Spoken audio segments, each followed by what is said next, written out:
Hello mga boss, ito ngayon yung panel natin na ginawa. Inverted na siya, ganyan na siya nga. Para siyang ano na ngayon na yung sa ADV, yung mga Honda, naka-inverted na yung ano natin panel, yung digital sa gitna. So gusto nyong yung mga na sunburn, yung wala na talagang makita, yun yung gagawin natin boss.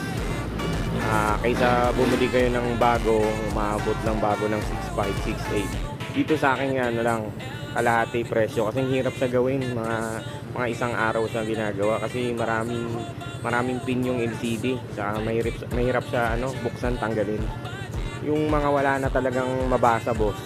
Yan, ito sa akin kasi na to 6 na taon na yan yung panel ko, kaya ginawa ko na siyang ganyan. Okay, kung gustong mayroong magpagawa, nyo lang ako, chat no lang ako, PM lang sa Facebook. Thank you.